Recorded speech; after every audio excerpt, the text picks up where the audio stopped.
Good evening, everyone. Call to order the January 13th, 2025 Farmington Board of Education regular meeting. And we will start with the Pledge of Allegiance.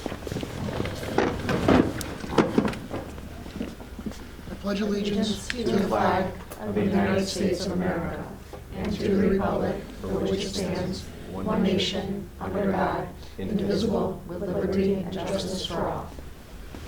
Before we go over the agenda for tonight's meeting, I would like to observe a moment of silence for the passing of the 39th President of the United States, Jimmy Carter.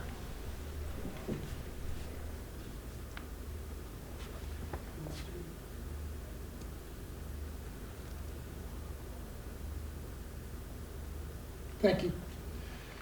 And we'll move on to item 4, the approval of minutes. Can I get a motion? Motion. Second. I'm sorry. I misspoke. I apologize, guys. Can I get a motion to approve the minutes of the December 9th, 2024 BOE regular meeting? Motion. Second. Any discussions? Comments? All those in favor signify by saying aye. Aye. Opposed?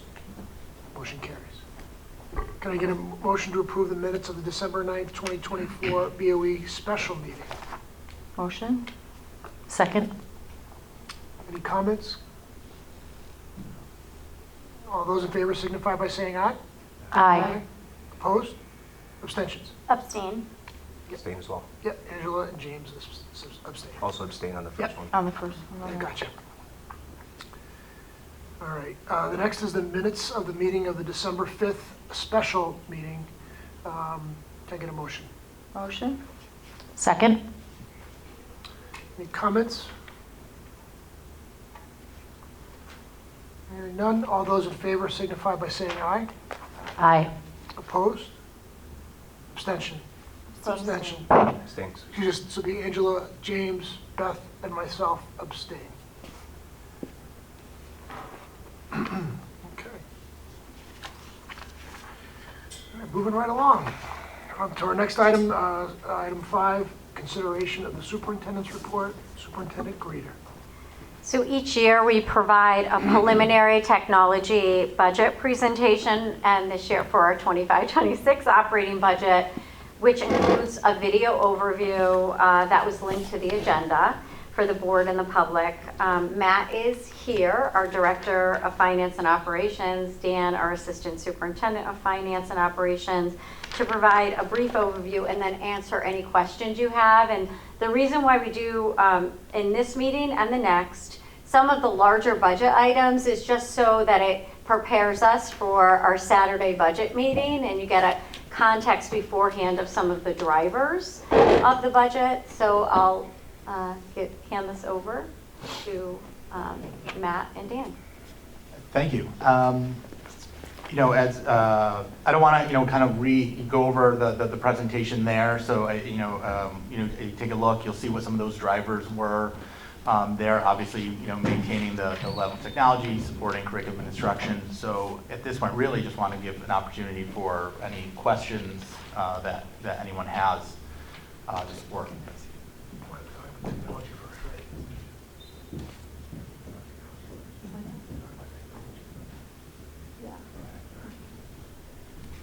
I mean, if you go to, is it 10, slide 10 kind of gives the overview of some of the budget drivers. Right. And Matt, if you want to highlight a couple of them, there you go.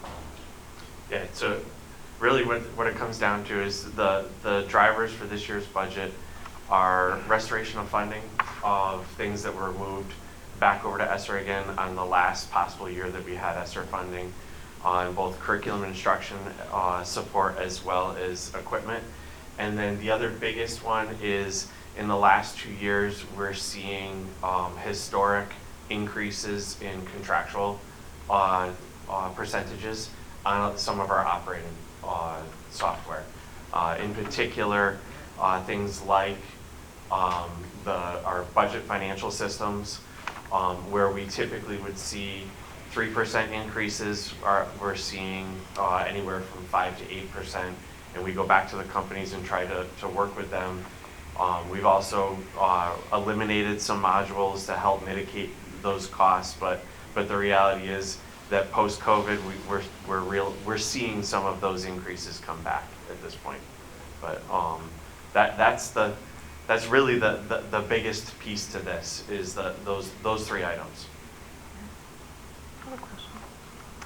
Matt, can you give us examples of what is curriculum support Okay. and what kind of things are volatile or what make them volatile? So the way that we budget strategically is things that you see me present on from a district technology perspective are platforms or are programs that support the district as a whole.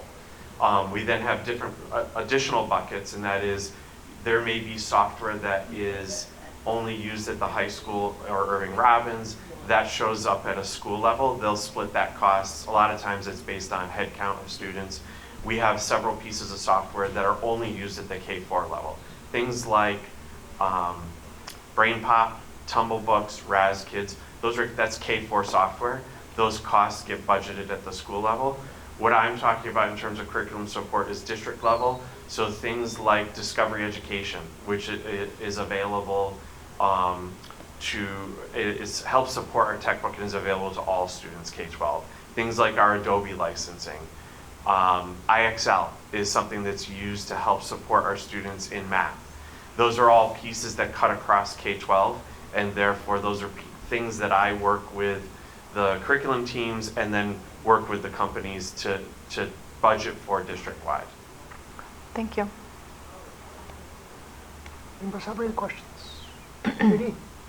Matt, on the Chromebooks, Yep, so the shift, so you're going back to cart-based from K to 2, correct. and then it's grades 3, 5, and 9, and then it stops at 9, so the high school, So they receive it at, we actually distribute them at the end of their 8th grade year so that they walk in the door for 9th grade, and that's the device that they have for their 4 years of high school. and are we seeing the usage versus their own personal, say MacBook or? At the high school Right. level, Mhm. it's not as much as we'd like to see. However, there are new pieces to this that the students have to use their school issued device for testing purposes. So PSAT, SAT, trying to think of what Right. AP? AP testing is all administered using their school issued device. They are not allowed to use a personal device for that. And so we work closely with that. And that's the thing is it's especially being in the new building now too. It's caught on, and the students, while it may not be on a daily basis, the students are using their school issued devices more than we saw in the past couple of years.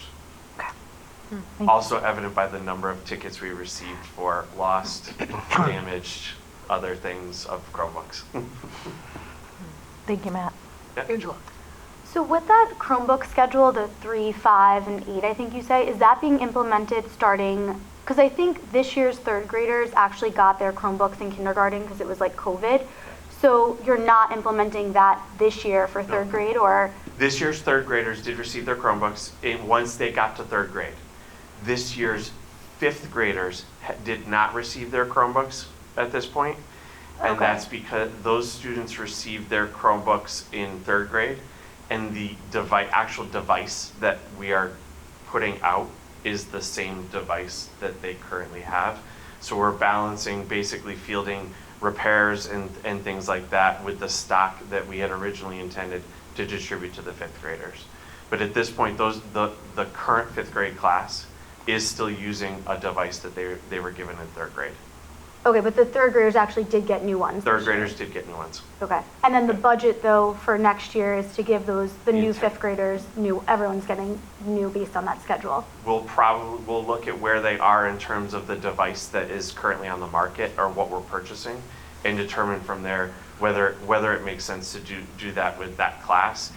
The idea originally was to kind of split it out, and the useful life of a Chromebook is about 4 years, because they had gotten them in their third grade, which was associated with making sure they had a device capable of supporting the testing that occurs in the classroom.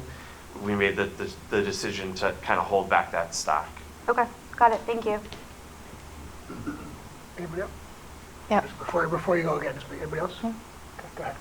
With teacher Chromebooks, are they also on a rotation? And how many teacher Chromebooks are you? Teacher Chromebooks are, but teacher Budgeting. Chromebooks show up in capital. And we just refreshed the high school teachers as they came into the new building. And we just received another shipment of teacher Chromebooks, and we'll be starting with Irving Robbins and then working our way down. So it's a phased approach, and I kind of look at it from year to year. The intention is that we try to do about 150 a year. So we did 150 on last fiscal year's dollars, and they were given to the teachers when they came in the door to the new high school this fall. And we just used this fiscal year dollars to purchase another 150, which we'll start at Irving Robbins with. And the teachers we're moving the teachers to 15-inch Chromebooks, so that they are a completely different device than what the students are using from an aesthetic standpoint, but the function is exactly the same. Do they also keep them for 3 years, or like what's the turnover for It's them? about 4 years. 4 years? Okay. If we can stretch it a little bit longer, we try. but it's historically it's been about 4 years. Matt, I have a question on slide 12. It indicates a proposed increase for curriculum support of $37,800. The slide I looked at, Yeah. I just want to make sure There's a that. mistake in there. Okay. And I'm tracking it down. I don't remember if it's the script that I had was last year's number and that's what I read, or if it was the number that I have on the slide. Okay. So I will check that tonight and let you guys know. Thank you. Yeah. And just so kind of sum up, based on the 3 buckets that we're looking at right here, What's the total line? it's about 146,000, 147, something like that. Yeah. That's that. Just so we're clear, that's an addition. That's new spending, right? That's not. Is that total spending or That's over last year's budget. over last year's budget? Correct. Okay. All right. It's So over like- last year's budget. So like there was $26,000 in equipment that we moved to ESSER. There was about $30,000 in curriculum support that we Right. also moved to ESSER. It's about $86,000. I saw that. So of that 140 whatever change, Correct. 80 of that is ESSER money that we've got to put back on budget. Correct. Okay. I think that's what we keep that in the back of our mind as we're going through this process in Yep. February. So it's really 60 grand-ish Ish. in new money on top of 80 we got to kind of come up with. Correct. Got it. Good. Any further questions for Matt? That's it. Thanks, Matt.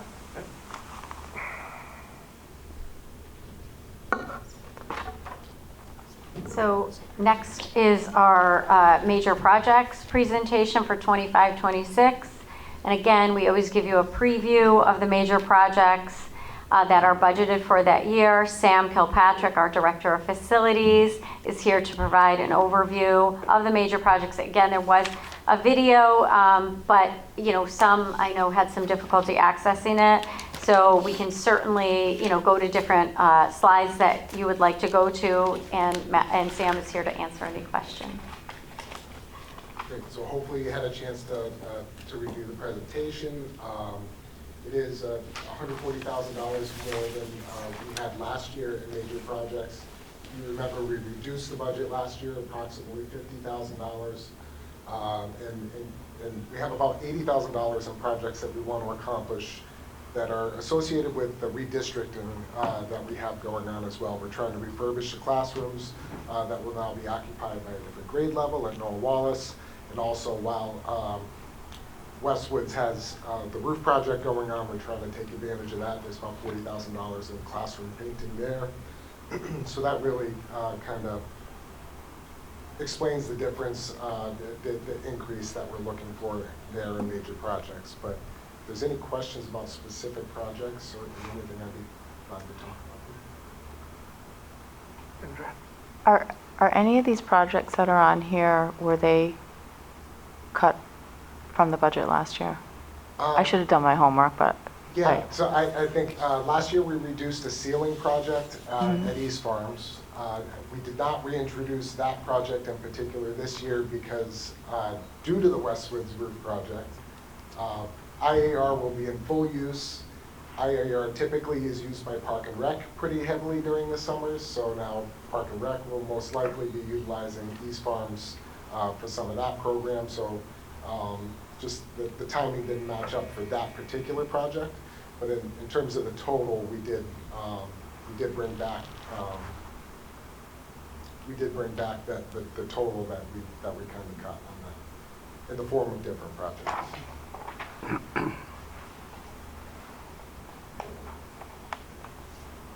Anybody else have any questions? Nadine? Just a quick question on the courtyard tree at East Farms. Is that space being, once you remove it, being used for something else, or is just the tree is dead and you're? No, the tree. Or is it causing problems with yeah, the building? It's overhanging the eaves, it's scraping against the building, and now with some limbs, you know, we're considering a safety risk at this point, particularly to the structure, but potentially if somebody else was in the courtyard, then it really has to go. What makes that difficult is it's an interior courtyard, so we really have to, you know, either crane it out of the building, or we're going to have to chop it up and bring it through the building to get it out of there. So that's why it's a little more expensive than a tree that size should be. I was just looking through all the projects. The Westwood bathroom partitions, I honestly, to be honest, I don't know which one was the good and which one was the bad, or like what's wrong with the bathrooms right now? What's wrong with the bathroom Yeah, partitions? like this is the bad picture, or is this the good picture? I don't even know. Can we go to that, slide? It is hard to tell which is which. Like it seemed fine to me, but I don't even know if these are both bad or one of them good. I don't even know. Right. So on the left is what is there currently, the 21-year-old bathroom partitions that are there. It's a little tough to get pictures of, you know, the scratches, indents, all those kinds of things that are in bathroom partitions, but they're of age. You know, they've been there since the building was built. One of the things that with the steel partitions that are in there is that you can kind of engrave in them, and that causes a problem. So it's a little harder to do with the stainless steel. Stainless steel is also much easier to clean and sanitize and disinfect as well. So that's what we're looking So the at. right is what we're going to? The stainless steel on the right is what we're going to, yes, which is what you'll see if you go in any of the bathrooms here as well. At the high But it school. hasn't been done at all at Westwoods. Like Westwoods all looks like the left. Original partitions, yes. Okay. Reasonable to conclude that pretty much everything in Westwoods is original. There's been no changes of any kind. But not too many, no, Right. because we have quality products in there Yeah. that have lasted us that amount of time, but also B, summer use is so heavy in there that there haven't been a lot of major problems. I think that's one of the things about that building that people might lose sight of, is that it is really used year-round. Yeah. And heavily used. Anyone else have any other questions? I have one, Bill. Sure, James. So just, you know, we heard this during public comment, and also I had a question about it as well. Just, I know we're going to talk about this over the next several weeks, but what's going on with the HVAC project? And it's being pushed back, obviously, Yeah, for budgetary so concerns we and things like that. I contemplated talking about that a little bit in the capital presentation, but we've rehashed it several times over the past few years. Where it stands right now is it is expected that the legislature will be making HVAC upgrades part of the school construction grant program.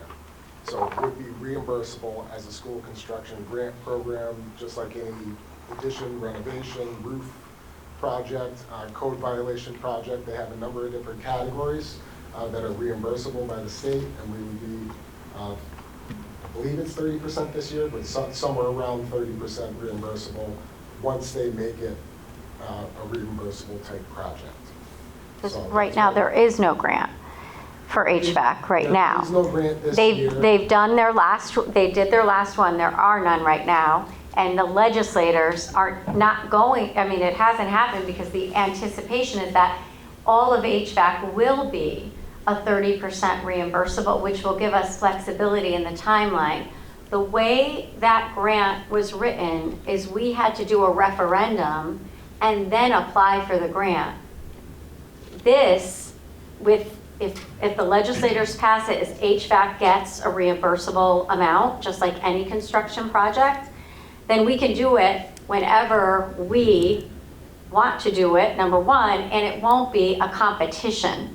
It will be, we do the referendum, and then just like we did with this building, you submit it to the state grants for approval. So that's why I believe, we had felt like, let's see what the legislators do, and then we'll go forward. I think talking to the town manager, she's very, Kathy Blonsky, we've had discussions about this. It doesn't mean we're not going to do it in a timely manner. It may be an off-budget referendum that we do. We just feel like going through all of it to go through a competition grant that has a ceiling on it. We could get it, we couldn't get it, or maybe part of it would be reimbursable. So we're just trying to see how this legislative session goes. But I was on a meeting with the Commissioner of Education, and DAS representative was there and said that right now they're not going forward with another grant cycle because they feel that they're going to go through the legislative session and try to get this as a permanent reimbursable project for any school in Connecticut, that they could just do a standalone HVAC and get reimbursed and go through the same process we went through with this building and the same application process. And then just to add, it's worth noting, we have completed, while not perfect, 3 HVAC systems at the cafeteria levels using the extra cafeteria funds through the state. Right. So, and we're, looking to finish the 4th one at West District. Mm-hmm. At West District, we're still looking just to get the approval there. So still trying to, do it on, And this is definitely a priority for us. We are absolutely looking to do this. We're just trying to find the right timing to do it. And so that we can, either, I think it's really hard. I think we found it very difficult to pick which school we would go with first. And we tried to put all of them in at once. We'll see how feasible that is for the community. Do we put all the projects in at once? Do we do 2 at a time? It's always, something that we would work with the town on to try to find the right number, the right timing, but I don't think that it's not out of the realm of possibility that we would do an off-budget referendum. Just clarifying question, isn't it true, based on the current way it's done currently, and the way the bidding cycle, the cycle works, there's a very narrow time window to do these things. Yes. And that can somehow impact the market for things, for equipment, for parts, things like that, and that vendors and people that you do work with can kind of manipulate prices in a way that makes these jobs a little bit more expensive, and that the transition to what they're talking about in the legislature will kind of remove that situation so that you have a more of a free flow. No restrictions, no artificial restrictions that would allow for price inflation. Yes, I think when, I'm thrilled the state did do these grant cycles, but there was a cap on those grants, and, a lot of districts were applying, and we did not have a referendum before we applied, so we had to just keep applying, and then we would be pushed off again because our timing just wasn't aligned to their timeline. With this, it's much more about our timeline than it is their timeline. If it gets approved in this legislative session to go forward with that. I know, Sian, maybe you can talk a little bit about that was a pretty significant requirement, right? And we had to get them done within a certain timeline, like Phil is saying. Yeah, so that on top of the timelines you're talking about, there was also a project timeline because they wanted that money spent within a year and a half. You had basically 1 year to complete a project as well, which is a very tight timeline to design, install, finish up punch lists, everything else. A project of that size, even for one elementary, let alone the 4 that we were talking about. So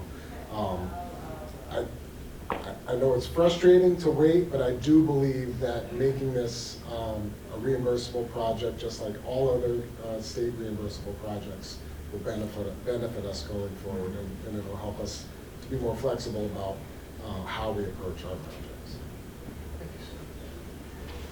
Thanks, Sam. Awesome. Thanks, Sam.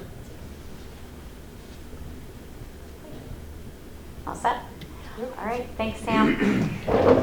Our next agenda item is a pilot school-based mental health center for FHS. So I'm really thrilled to have Director of Special Services Wendy Shepherd-Banish come up to the podium to provide an overview of a pilot school-based mental health center for FHS through Connecticut Behavioral Health.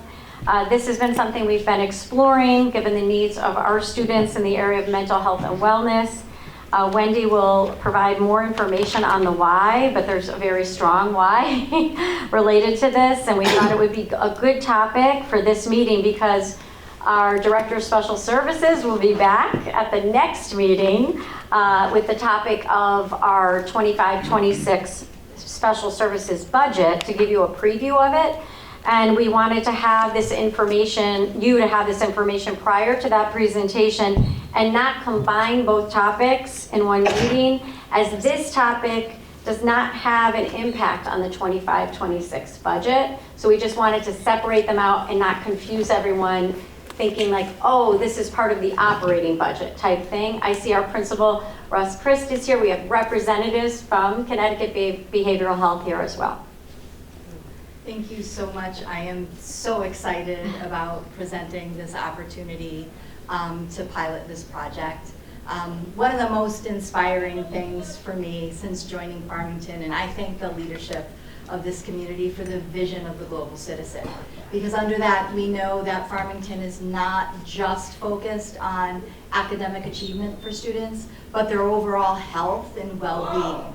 And that includes their mental health. And we know that with the vision of the global citizen, we inspire for students to be self-aware, to have empathy, to have agency, and to be able to self-reflect and monitor their lives and their well-being so that they are ultimately happy and productive human beings as they leave us. So this is a very, very inspiring opportunity. We know with that too, that challenge that we have before us is growing greater and greater as times change, and our youth have so much to navigate in today's world than they have in the past. So I just pulled from you some recent statistics from the CDC about the statistics of overall some of the challenges that our youth have with their mental health. And what we are up against. And then the challenges, knowing those statistics of how many of our youth struggle with a diagnosis or incidents of trauma that they have to navigate through, the challenges that they have, that 61% struggle actually accessing a continuity of services for being able to manage that. So that means schools are challenged even more to meet those needs of those students for complex needs that even go above and beyond what the regular day responsibilities and work are. So underneath special services, we know that culture and climate is only one aspect of the things that we're focusing on this year. And then this area and opportunity would fall under our continual partnerships our continual endeavor to enhance our partnerships to be able to bring these kind of supports to our youth. So upon my entry into Farmington, one of the first administrators, I think day one, to knock upon my door was Principal Christ, to come to me and say, listen, we are having a challenge. This is what we've done so far, and how can you help support? So I'm going to let him come over and kind of give us the history of how we connected to our partners and go from there. Thanks, Wendy, and thanks everyone for having us tonight. I wanted to start off by commending the faculty and staff that we have at Farmington High School, including our counselors, school psychologists, and social workers who work every day to support the needs of our 1,270 plus students that walk into the door. Part of the reason that we looked into this partnership was the increased needs and then the increase in complexity of the needs of our students that we have really seen take off. I'll use COVID as like that line in the sand that really seemed to change things, but just referring back to the data that Wendy showed, The needs are growing greater and they are getting more complex. And while we work really hard to support our students every day, we started to feel like we could use some complementary help in that area. About halfway through last year, my admin team, along with a social worker, started to reach out to some different agencies that do provide that work. We were really excited about our conversation with Dr. Loss, who's here with us tonight. And we're even more excited to find out that Wendy had a previous relationship with CBH in a district that she worked in previously. So I was the first person at day one to knock on her door just to say, like, hey, we really need some more support and we really need some help.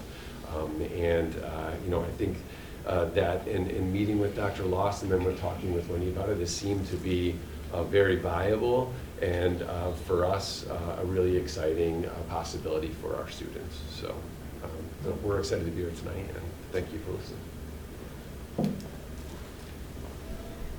So just to kind of differentiate how this looks different than the mental health staff that we have in the building, their roles and responsibilities and how this differs when you partner with an agency for clinical help and support. Our school counselors, our psychologists, our social workers, they are busy and have responsibilities all day long with, yes, counseling students, right, intervening in crisis when they have them, making calls to either 211, 911 that is needed, partnering with parents to get them the help and the services that they need. But at the end of the day, when the needs come down to a student has maybe a traumatic event that they've gone through in their life, or very significant grief and loss, or there has been separation of family, a very deep and clinical need, that kind of borders our social workers and our mental health staff can connect them to agencies outside, but their counseling supports alone would not allow them to do deep need counseling that many of our students need. Their roles and responsibilities are around engagement in school, how to balance their school life balance, making friends, connections, all around school-based access and not deep clinical needs that would need another layer of therapy. So that's one of the reasons for partnering with an outside agency and then making accessible those services so they're not in that 61%, right, that are having the difficulty accessing those services. So I do have history with partnering with agencies and making school-based health clinics available in schools. When the offer came forward, I do have history with working with Connecticut Behavioral Health and knowing that they are a viable and dependable partner, because that is one aspect of this partnership that is critical. So I'm going to invite Dr. Loss and his team up to describe to you what this actually looks like in a school and how they have partnered with other districts in the past and what this looks like.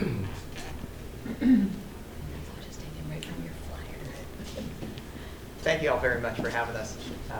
I have Ben here. Ben is our clinical director. Ben handles assigning our clinicians to different schools that we support across the state. This is Chris. Chris is our director of school partnerships. Chris is also a former director of special education, school psychologist prior to that. In addition to Ben being our clinical director, he's also a past school social worker and current school social worker. So we have a team of administrative staff who have experience providing support to individuals across the developmental spectrum, but more intimate knowledge in terms of school-based populations and behavioral health needs. We're all actively involved in providing support and structure to school districts around school-based behavioral health needs for the students.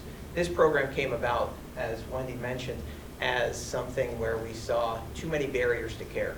And there's only so much time after school where people can get in to see a clinician. Maybe 4 or 5 slots that most clinicians have available.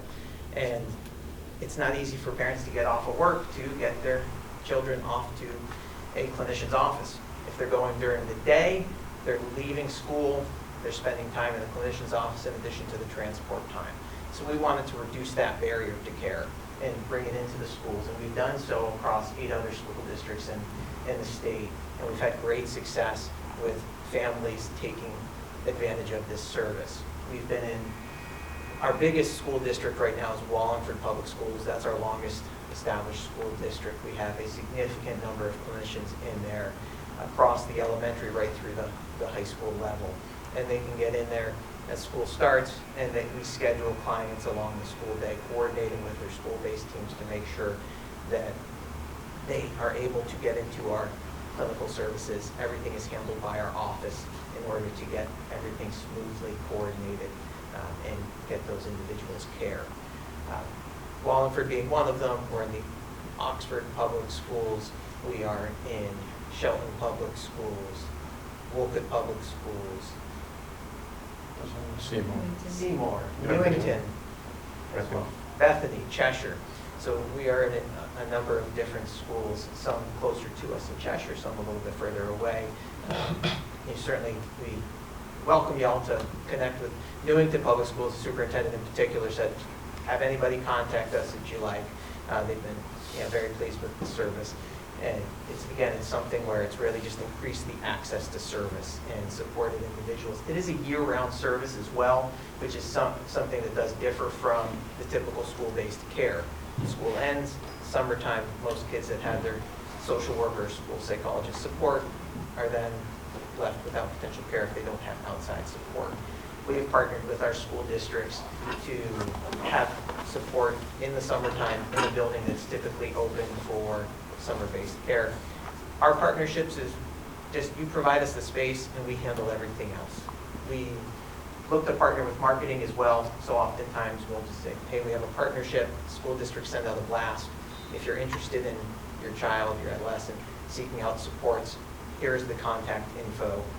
School psychologists, school social workers, administrators can also reach out to the office in collaboration with the family and saying, please reach out to them.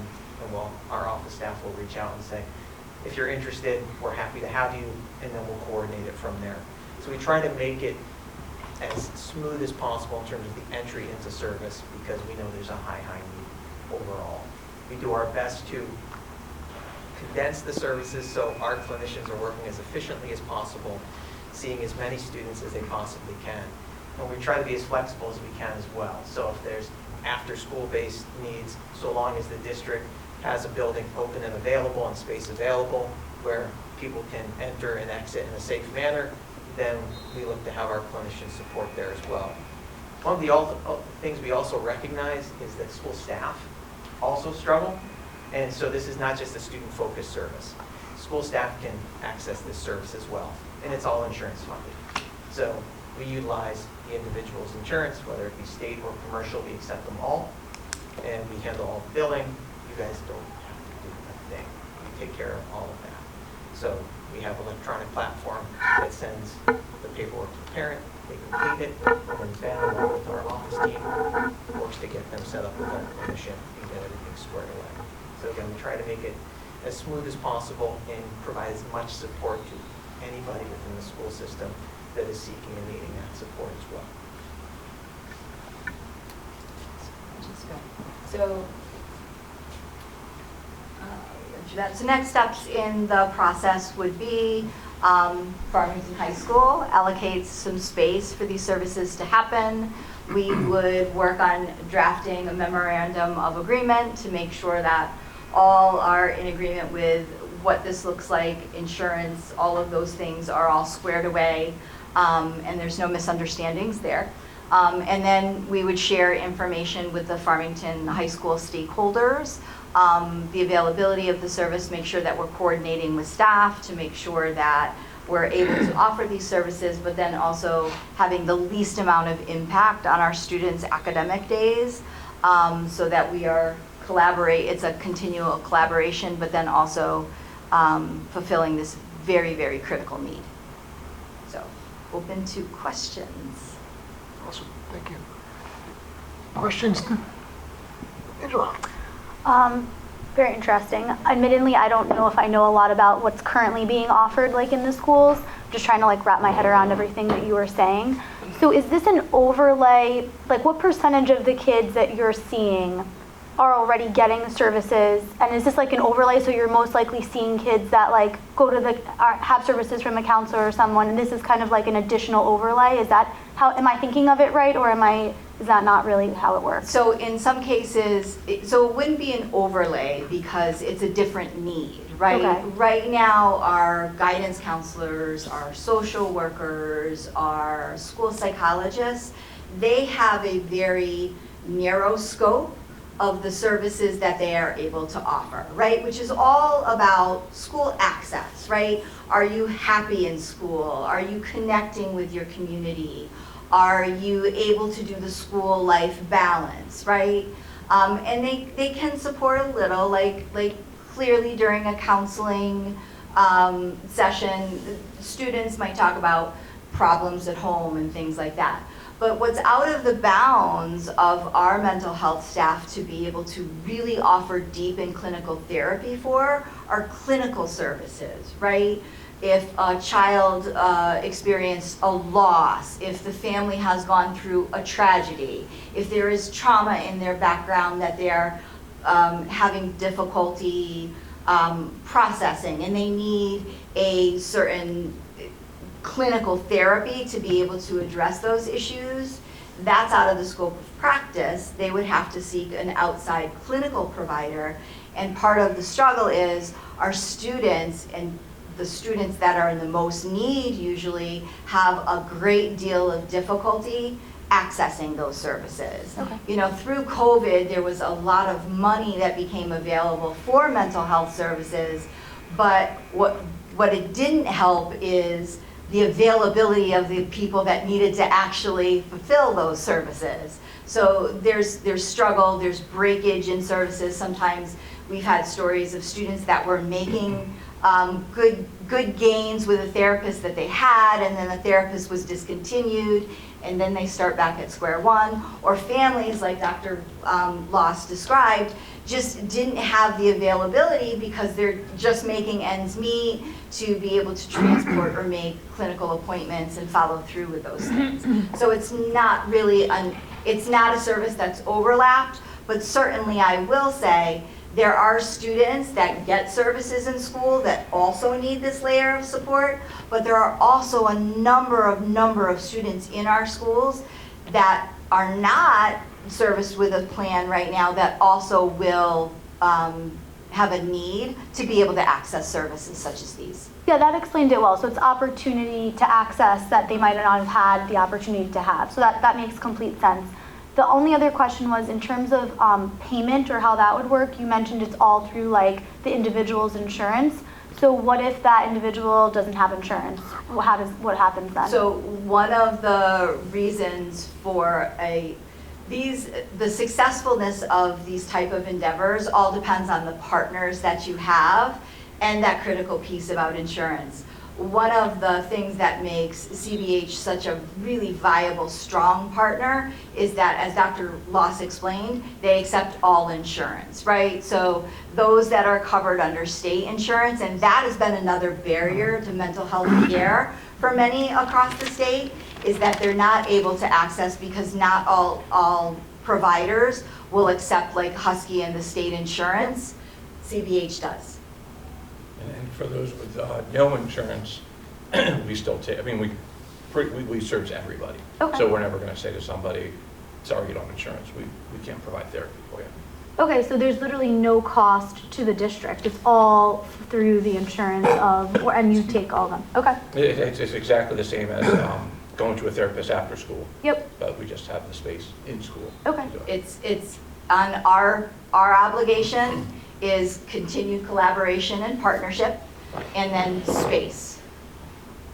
Thank you. That made me understand it better. Thank you. Anybody?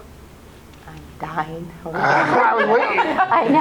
Around the other side. I'm Eric, ready please. to jump out of my seat. I'm so excited, and for transparency purposes, I do have to say I'm making a recommendation like this to the state this week for the Transforming Children's Behavioral Health Policy and Planning Committee that I oversee. So I just have to be very transparent about that, because this here is something that is a significant need in our state, and it is something that we have seen, and not just myself, but many people say, the pandemic tipped things over for our young people and families and adults and so forth, in the sense of the mental health crisis that we see.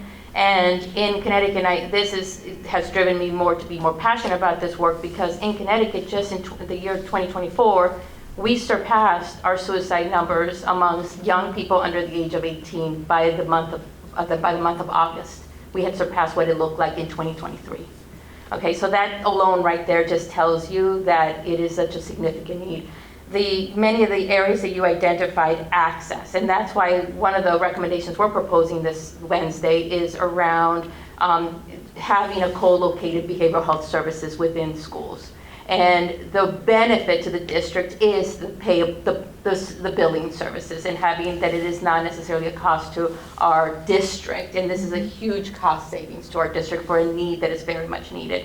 And access is one of the critical, we hear this across the board from young people, from families, that it is about access, not being able to find the wait list alone across the state, and is to get into a therapy, just to be seen for an intake, is months.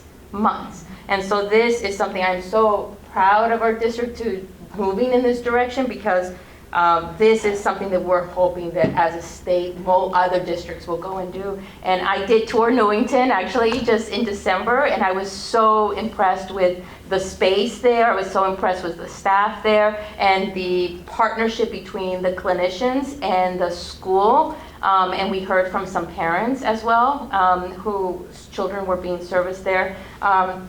And so the coordination piece is, I think, the other piece that's very critical here, because there's not only is it about the access, but the communication between the clinical-based services, and not that everything's under confidentiality, but if there is a significant need that student needs at school as well, that information it's right there on site. So that communication and coordination efforts are just key to this.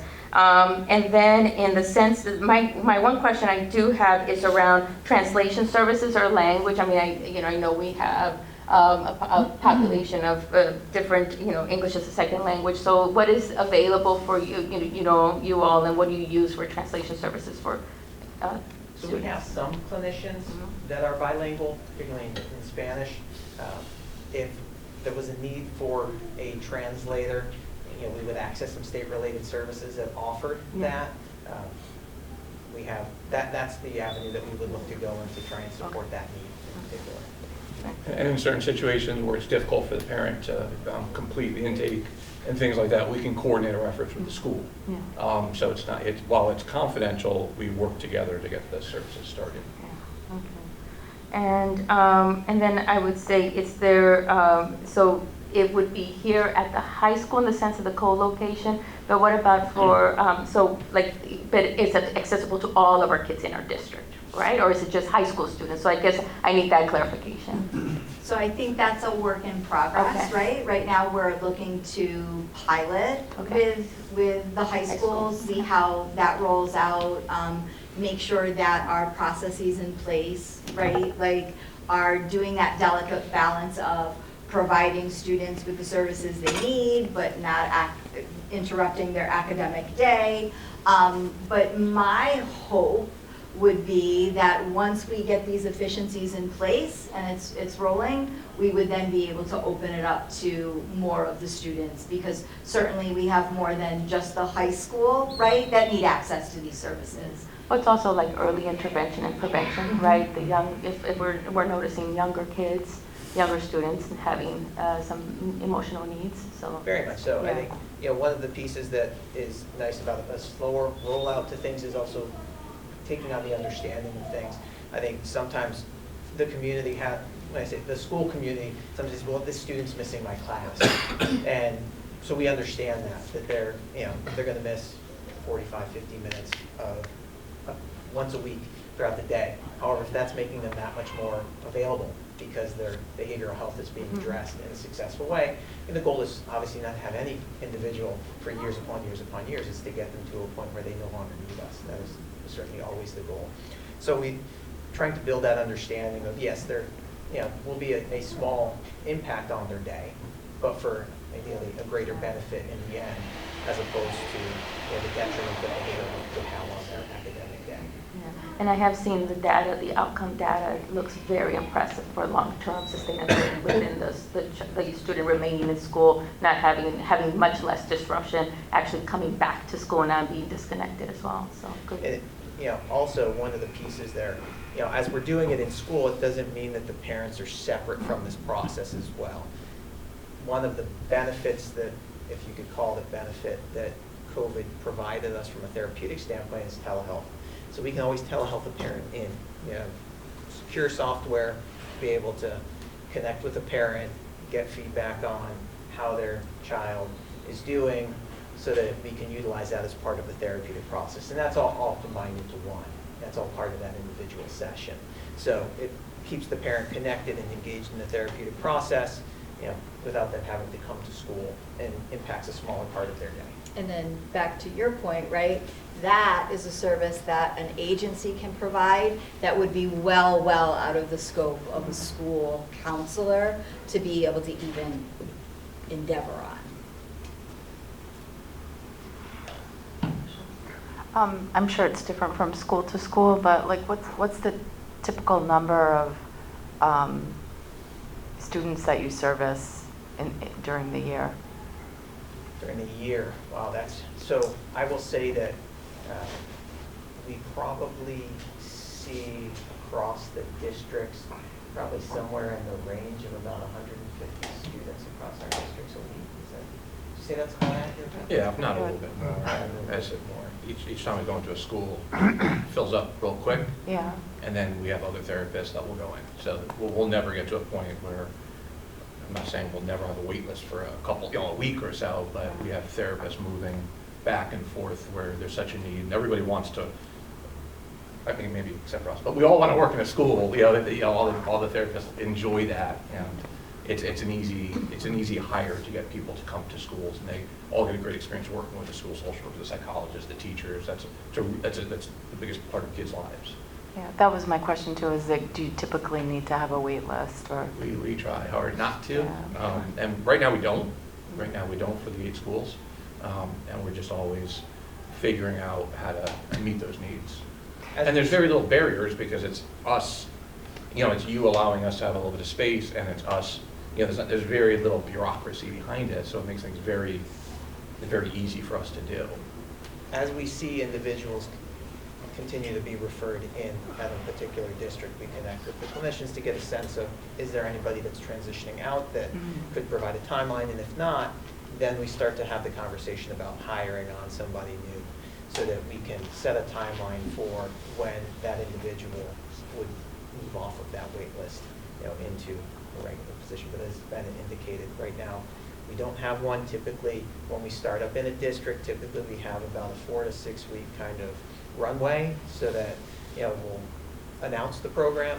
It allows the word to get around, referrals to come in with a certain set date so that the clinician can set their schedule up according to the individuals that are referred in. And is the counseling just individual, or do you also do group counseling, group therapy? Right now, it's focused on individual therapy. We can do groups. It's just something that right now we're focusing it on the individual level. And then if somebody needs a medication evaluation, do you have providers or do you refer out?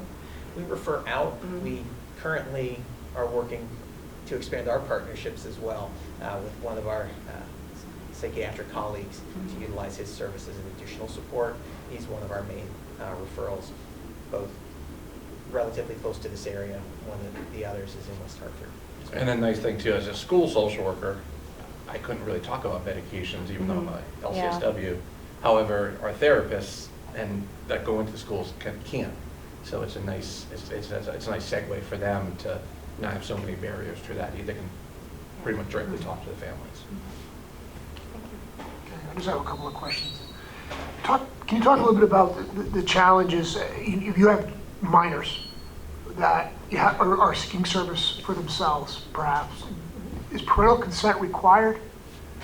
And then how do you handle the situation when you can't get a hold of the parent or the parent objects? So typically the referral comes in through a psychologist, social worker within the school. Right. And it's communicated through the parent. Any service, typically, there's a lot of caveats to it in terms of if you're providing care to a minor who potentially would be in harm if the adult was potentially going to cause harm. That would be the only caveat that would, let's say, bypass the parental consent side of things, because that individual needs support and help. That is a rare thing that does come up. It's typically always going through parental consent. We have a whole set of paperwork that they sign that's communicated through our office so that we get that consent, we get release of information signed for the school district, so long as the parents are comfortable with that information being disclosed and having that interchange of information. And the parental, As we connect our staff and put in place the process for how this would happen, connection to the agency would happen one of two ways. If the parent wanted us to facilitate the connection, they would sign a release of information for us first to be able to connect them, or we would just offer the information about the health services to the parents, and they in turn would themselves contact the CBH to be able to start those services. So there's no direct referral from guidance or from our social workers to the agency. There would be the child that's identified by our social worker or our school psychologist. That child's identified, parents are contacted, provided the information. Correct. The other thing could be as information is circulated within your community, that our phone number is on it. Right. And a parent could see that in a weekly newsletter. Like a direct contact. And they just call our office, and then our office handles getting the paperwork done and coordinating with our clinician who's at your school. But the Farmington Public Schools are not engaged in a referral to the agency. That is. We don't need a referral. Right, that's right. It's between the family and the We student's would help. family. We We're can just here to help. help. We're here to kind of facilitate that process. Right, and vice versa, yeah. Got it. Correct. Okay, that's helpful. I guess the other question I have is like with respect to confidentiality. How does that work? I mean, every kind of knows, it's a school community. People are going to see people going in. Things like. How do you handle the challenges of confidentiality? Yeah, that's a great question. That comes up a lot. One of the ways in which we look to do it is that we have the release basically to say our clinician is going to communicate with an administrative assistant to call a student down for a meeting. Keep it as broad-based as that. You have a meeting, in XYZ room, and whether that student wants to broadcast that they have therapy or not is totally up to them. Obviously, they're understanding that they may get asked who is so-and-so that you go talk to. But that's how we keep it as broad-based as possible. Certainly no information is shared unless the parent consents to having certain information shared. But it's really kept within that realm of it's a meeting, and that's as much as it's going to be communicated. Right, and your paperwork is your paperwork, our paperwork is our paperwork, and there's a wall between that. Yes. Yeah. Okay. I'll just add too that the space that we're looking at is in the counseling suite. And the So students no one come would and know. go all No one the would time, know, so right. there would be no. Okay. The last thing, Wendy, I would say, this is phenomenal. 16 years of me being up here, this is a phenomenal presentation for special services. You should be really proud of this work. It's fantastic. I was going to ask if you could, if it's all right with you, Kathy, if you could share the slides with the board. Yeah. Because slide 25 is probably the best narrative summation of what the extent and scope of what we do for special services in the Farmington Public School. I mean, I had 2 children go through this, and both of them receive special services, but to have this kind of information for so many families who don't know how to ask the questions, this should be like distilled in a way that can be put out into our Friday folders every week. It's phenomenal, because I think we all recognize and agree the need. We all understand COVID was a line. So, although, let's be clear, the challenges existed before COVID, right? Yes. But it's certainly been exacerbated, and this thing certainly doesn't help at all. So you guys are doing phenomenal work, and we're excited. Can't wait to see it. Thank you very much. Thank you. Thank you very much. Thank you.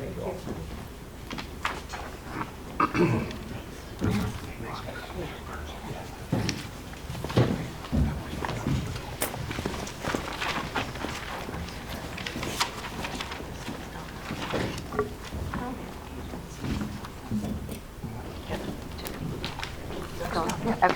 So the next professional appointments, resignations, and retirements. We have one appointment and one resignation in this meeting's report. Next, deeper learning updates. Just inviting our community to review our deeper learning updates, which highlight each school's work in the area of deeper learning, aligned with our vision of the global citizen and our instructional model, the framework for teaching and learning. Okay. Yeah.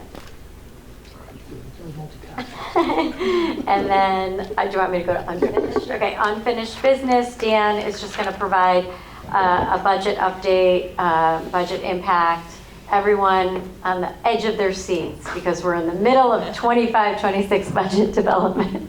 Absolutely. I say we're holding on. It is budget development 24/7 over at central office.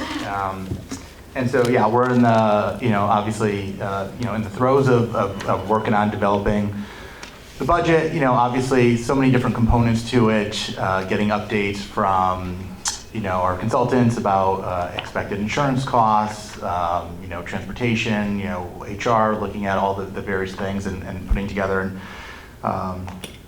feeling optimistic as much as the first time going around doing it, as putting together a really strong budget that I think everyone will be proud of. The one thing I do want to just highlight a little bit, not so much on the budget development, is just kind of update everybody a little bit on a couple of laws that have just gotten passed. The first is for Connecticut. There was the Connecticut Paid Sick Leave Act that some of you may know about, and that has the potential to have some budgetary impact. Probably a little bit more for this year as opposed to next year. And so the law does apply to Farmington Public Schools and really pretty much most workplaces throughout Connecticut, where an employee can earn 1 hour of sick leave for every 30 hours of work, up to a maximum of 40 hours a year. In addition, the law allows for these accrued sick hours to be for an expanded use rather than just personal sickness. So for example, you can use these sick days for the care of a family member, personal mental health, closure of a family member's school. So for example, if someone lives in Simsbury and Simsbury is not having school canceled, but Farmington is having school, you could use one of these Connecticut paid sick leaves to take care of a child. And there's a few other kind of stated reasons for it. The challenge of this law was it was passed for January 1st, 2025, and so it was in the middle of our school year. So we were kind of in the middle of that. So the way it's really working is there's two phases to it. The first is January 1st through the end of this year, where what we've done is basically allowed them to front load the accrued sick time that they've earned and kind of an estimation of that. And because of that, pretty much all members will earn additional sick time. So for example, teachers will get an additional 3.5 sick days. The reason for front loading that as opposed to kind of going along is by front loading it, the law then allows you to not allow them to carry it over to another year. The thought process is if you don't front load, then someone might not earn a certain amount of sick time until June 9th, and if June 10th is the last day of school, then they wouldn't have had an opportunity to use it, so then they'd be allowed to carry it over.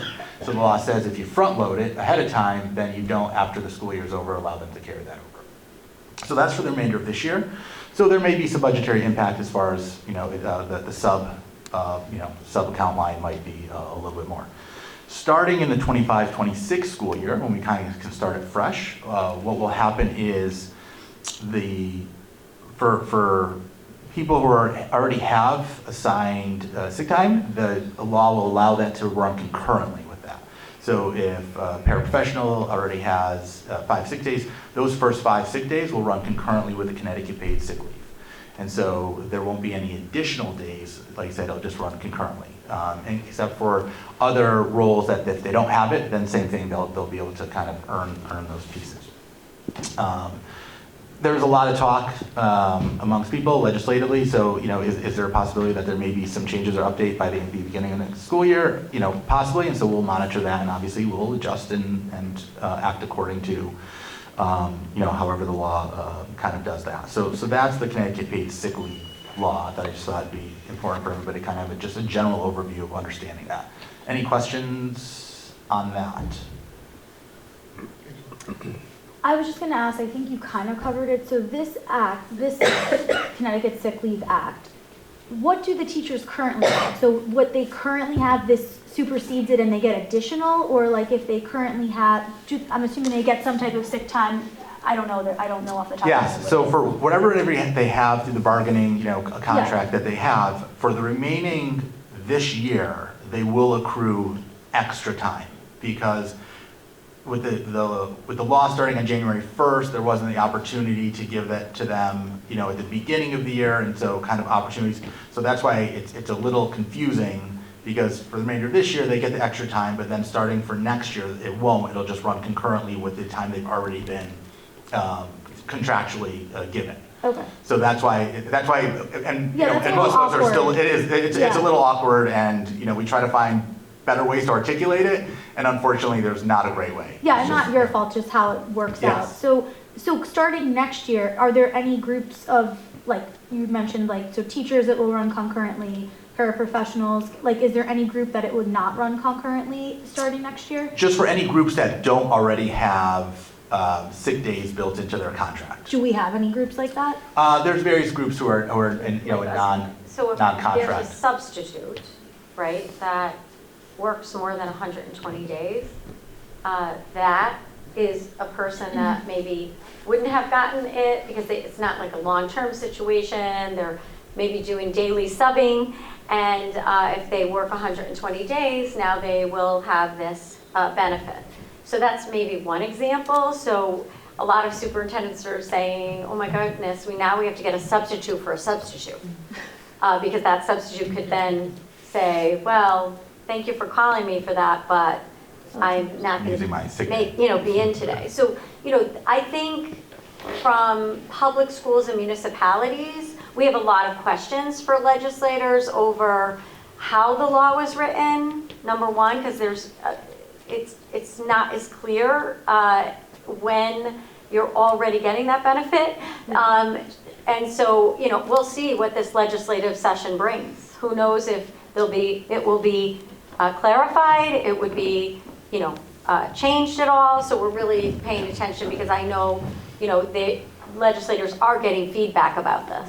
If we're already providing 15 days, why, that's confusing, for those groups, which are usually municipalities and public schools that, have those benefits. So again, we're doing our best to, implement this law, but certainly I think it would be helpful for a clarification as we go into this next session. I just want to add something. I got a letter from the board chair of the Ellington Public Schools. I think you all got it right, so I'm going to take a look at that. I might want to, because Kathy and I talked about this already. I'm challenged by some of this, and there should be some discussion about exempting public schools and municipalities from these requirements. So our next board meeting, we do have our representatives coming. Yeah, we'll have that conversation. So this would be a good topic. Yeah, I think it's something we should really have a better understanding of, for sure. Yeah. Any other questions? And then the second one doesn't really have any budgetary impact, but as where I think it'd be interesting to know is the federal government just recently passed some Social Security benefit law in there. And so for those who don't know, yeah, I know there's you can see who the teachers in the room are. Absolutely. So up until now, Connecticut teachers didn't have any Social Security benefits taken out, because there's a Connecticut teacher pension. So there was Windfall Provision Act and I'm trying to make sure if I have the other one in there, that didn't allow it to kind of, in essence, double dip, collect Social Security and to collect your pension. But it also impacted if you have a teacher, but then if you had a spouse who was collecting Social Security, then there was also, for beneficiary benefits would also get, if the spouse, died, there would be, differentiating benefits there and loss of benefits. So what this does is that removes that and allows kind of for the full beneficiary benefits for a spouse, but also, for example, I can use myself as an example. Before I was teaching, I did enough, jobs, lifeguarding, working at Walgreens, various things where I actually earned enough credits to earn Social Security, which I'm not going to live off that, kind of piece to it, but whatever. Let's say it's $1,000 a month. I don't even know if it's that much. If it was that, I wasn't eligible to receive that, even though I earned enough credits. That would have been there. So now, because of the change in the federal law, I'll be able to receive that in addition, which I earned and stuff. So once again, there's no budgetary impact whatsoever. We're not starting to take Social Security out of teachers. Once again, none of that piece has changed. But once again, it's just more of an informational thing that, being within the world of education, thought it would be an interesting thing just to make sure everyone's aware of it. I can't wait to tell my wife. Yeah. No, it makes a big deal. I mean, I got whacked for 35%. I believe. Yeah. Absolutely. So it applies retroactively? Well, To January 1st of 2024, just last year. So in It your got signed. example, I won't benefit until I retire. Until I retire. Yeah. So. But Marty, will you? I'll benefit from it, yeah. That's great. Yeah. Congratulations. Yeah,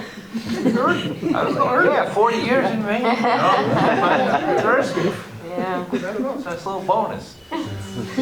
All right, thanks. We'll do item 6B, approval of a policy, updated policy 205-year goals. So Second this reading. is second reading of our 5-year goals policy. Any comments or questions?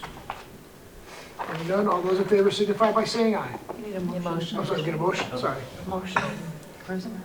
Sorry. Second. All right. All those in favor signify by saying aye. Aye. Opposed? Motion carries. All right, item 7A, capital improvement budget. So another budget item coming up for 25-26. This is a little different in that we actually act upon this capital improvement budget this evening to then move to the town council level for a presentation there. Ultimately, the town council, this is the town manager's capital improvement budget, and they would then decide at what level we would be at when it comes to bonding and capital cash. So the video recording for capital improvement budget was linked to the agenda for the board and the community, and now Dan, Sam, and Matt are here to provide a summary of the proposed capital improvement budget and then answer any questions that you may have. We did go over one element of that. You may have additional questions related to HVAC, which has been a priority for the board and for administration. We're just trying to navigate, the best pathway forward in that area. But I'll turn it over to the group again. Presentation, the video was there, but this is a summary.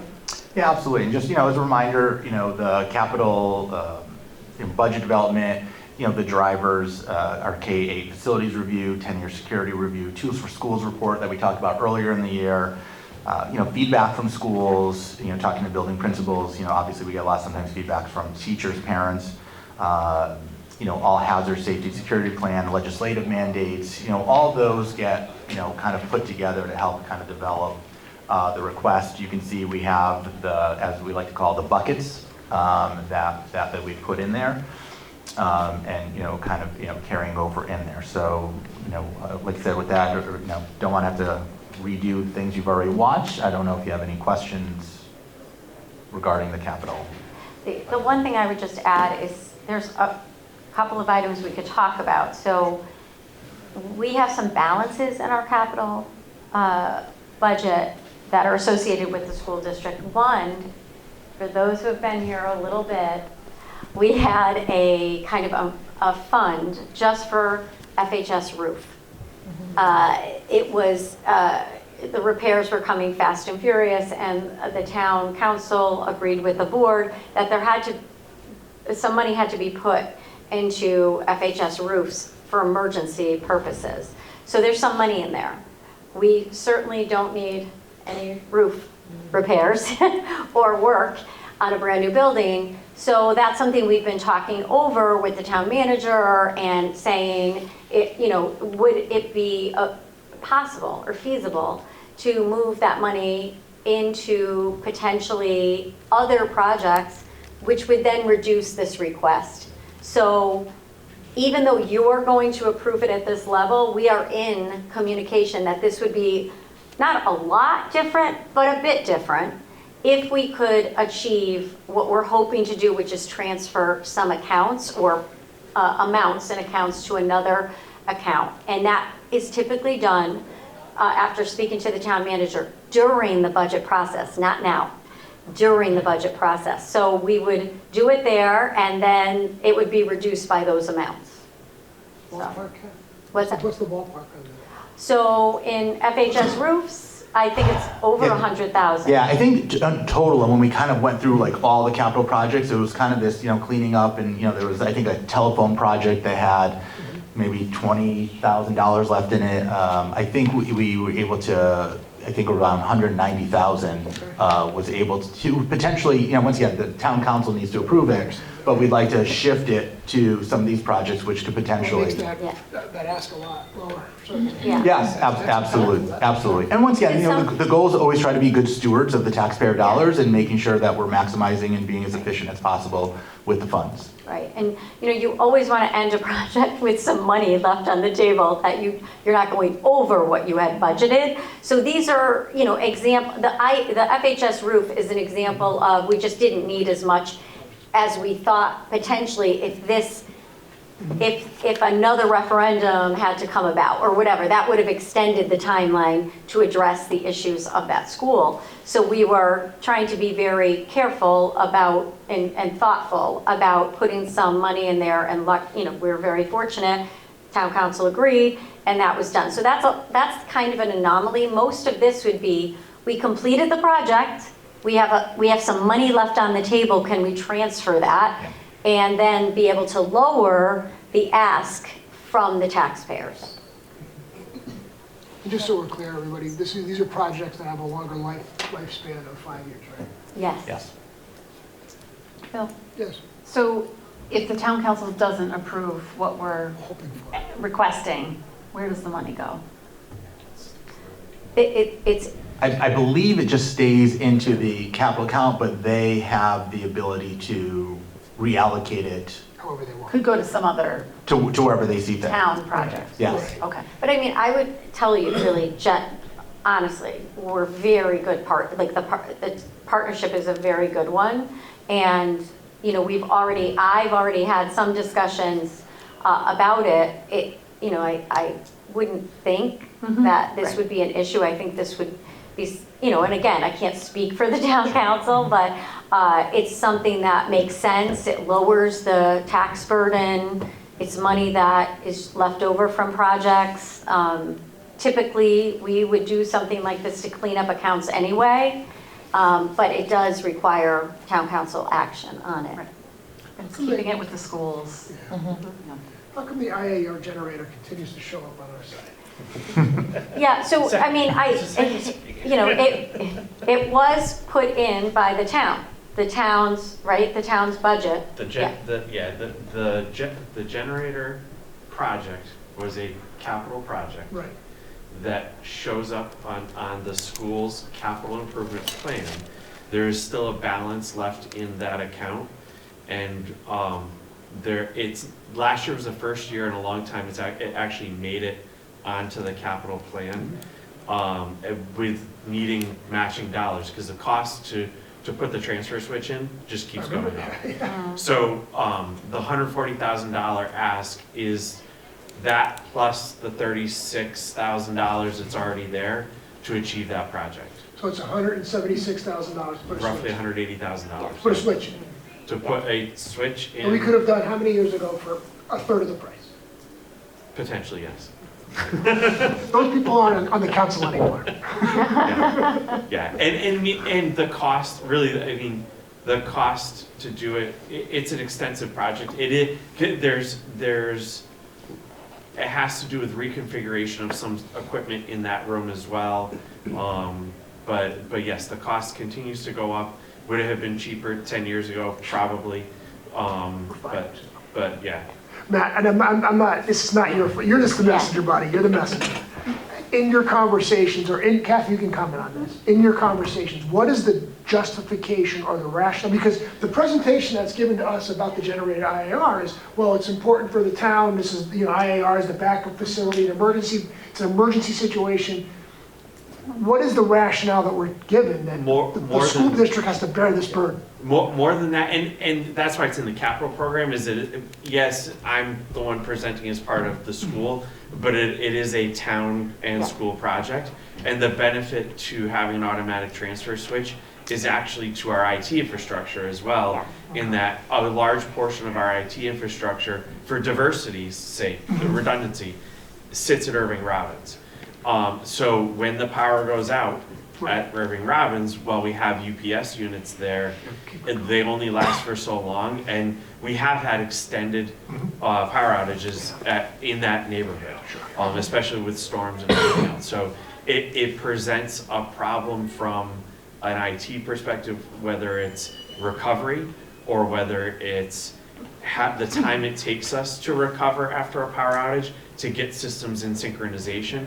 And some of that infrastructure, not a large part of that infrastructure, but some of that infrastructure serves the town as well. So we have a shared wireless infrastructure, the FPS wireless network. What controls all of that is the same equipment that's controlling the wireless infrastructure for the town agencies as well. So if Irving Robbins loses power, the wireless infrastructure, with the exception of the new high school, Right. the wireless infrastructure across town goes down as well. So beyond that, just the general health of all systems. I mean, we've got new air conditioning that's gone in at Irving Robbins. You've got refrigeration equipment. The power does not go out typically when we're in the building and when there's a custodian. And then beyond that, are we going to get an alert that the power did go out? We've joked, so how we know the power goes out in buildings is that I get a text from the camera system that says, hey, such and such a camera at such and such a school is not reporting. And the two of us text to see it. He checks Eversource, I check the cameras, we determine when it went out, how long it's, is it actually out, all that kind of stuff. It's beyond just that IT infrastructure, it's the general health, just like your home. It's the general health of the equipment that you have in the building. Yeah, we have food in those refrigerators. There are things that are important that we could it would automatically, just the generator would be put on. So it's, yes, it's shared for sure, but for all the reasons Matt talked about, that's why it ends up on ours. But knowing that it is one pot of money in the end, and we're trying to, we live in that building every day, and we're trying to make it so that it is seamless and it just automatically comes on when we lose power. That money you got all those accounts is more than enough to cover $140,000. Well, part of this is we are trying to, on the structural architectural, we're trying to finish out the floor project. So that's another place, I believe, am I correct? Yep. That we are trying to apply some money to, because we just want the IAR flooring project. We've been, banking money for quite some time. We would like to get that done. If you've been over to IAR, I have pictures in my phone of those tiles over there, and they need to be, that floor needs to be replaced. Any questions? Angela? I'm looking at page 107 in our deck. It's like the 7-year capital improvement budget, so it has out 7 years. Just so I understand what's down the road, it looks like next year there's a big bump, which we talked about already. It's related to the HVAC at the elementary schools. But then there's also the year after that, it looks like there's a bump for structural architectural that kind of goes out, and then for classroom furniture. Can you just speak to what, SIA goes to 2 million from the 500,000, it was structural architecture is 200,000, 544, then 2 million after that, and then on the classroom furniture one, it doubles in the next 6 years. Can you just speak to that, what that is? So first of all, on structural architectural, typically the way this works. So when we're looking at our 7-year projection, we have projects in that $2 million that'll typically, when it comes presented to you at this time, they'll come out and be presented as a separate project. So those $2 million, so we're asking for an allocation this year for a design for a project at Union. So the $2 million that you're seeing would be the actual project in the future. So when that would come time that year, we pull it out and it would be presented as a separate project. So you have Union, we have the Westwoods flooring is something that we have as an out-year project that we're looking to start to plan for in that structural architectural home. And then also we're going to be coming up on a new roofing cycle. So there's other roofs that are involved in there as well. But those will be, when we get to that capital planning year, we'll pull out the actual projects that are in there. So you're saying that line item for this year, like 2 years ago, was $2 million too, and now it's like the 224 because you pulled things out of it. That's what you're saying? Yeah. Okay. And the same with classroom furniture. That's our estimate on what we would spend on an annual basis on furniture items for classrooms and schools. What we have in for this year is a particular project, which is the Westwoods Library, and the estimate that we have on file for that particular project. Okay, so there's nothing's out of the ordinary really, except for the HVAC in the elementary schools next year. Everything else is kind of standard, and then it would settle down once we get to that year. Yeah, I think your out years are gonna, if you go back and look at the 7-year from last year, your out years are gonna look pretty similar to what you're seeing here. Got it, thank you. Anybody have other questions?